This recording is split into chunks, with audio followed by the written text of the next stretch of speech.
బానిసత్వాన్ని వదిలించడానికే అంబేద్కర్ పుట్టాడు. ఉద్యమంలో ఏమైంది చూడండి మీరు.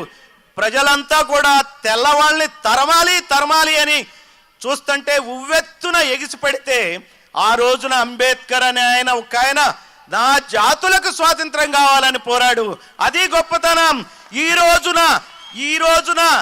రోజున మనకి స్వాతంత్రం వచ్చింది. ఈ నల్ల దొర బానిసత్వం ఎప్పుడు పోతుంది? ఈ పెద్ద కులాల దొరతనం ఎప్పుడు పోతుంది? ఇవి మనం ఆలోచించాలి. ఈ పెత్తందారి కులాల బానిసత్వం మన అణిచివేత ఎప్పుడు పోతుంది? ఇవి మనం ఆలోచించాలా. అంతేగాని వాడిచ్చే రూపాయి కాదు, వాడిచ్చే పెన్షన్ కాదు, వాడిచ్చేది ఏమీ కాదు. మనకు కావాల్సింది అభిమానం, మనం రక్షించుకోవటం, పోరాడటం చేయాల. చూడండి ఎన్ని అక్రమాలు జరుగుతున్నాయో, మనం ఎలా స్పందించామో కూడా చూడండి. కోడికత్తి సీనులో ఎన్నాళ్ళు 5 సంవత్సరాలు ఉంటాడు ఆ కేసులో. అమాయకుడైతే తప్పిస్తే 5 సంవత్సరాలు ఎవరూ జైల్లో ఉండరు. ఒక డ్రైవర్ని ఒక ఎమ్మెల్సీ చంపి ప్యాక్ చేసి ఇంటికి పంపిస్తాడు. ఇదా న్యాయం? ఇదా ధర్మం? చెప్పండి. మరి ఏ ఓట్ బ్యాంకును చూసుకుంటున్నారో మీరు?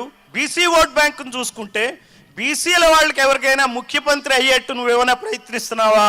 నీ టీడీపీ నుంచి లేదు, నువ్వే సీఎం కావాలా. 3 సార్లు అయ్యావు, మళ్ళీ 4వ సారి అవ్వాలా, లేకపోతే నీ కొడుకు అవ్వాలా. ఏందండి ఇది? ఈ అన్యాయం ఏందండి?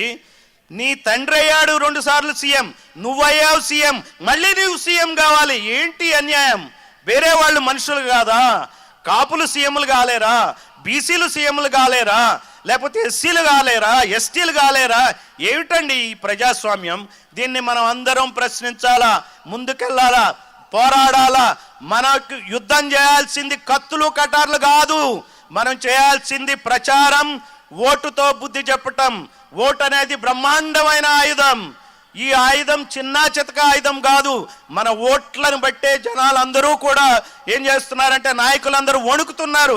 ఎలక్షన్ టైంలో చాలా డ్రామాలు చేస్తున్నారు ఈ ఓట్ల కోసమే. ఓటుతోనే బుద్ధి చెప్పాలా.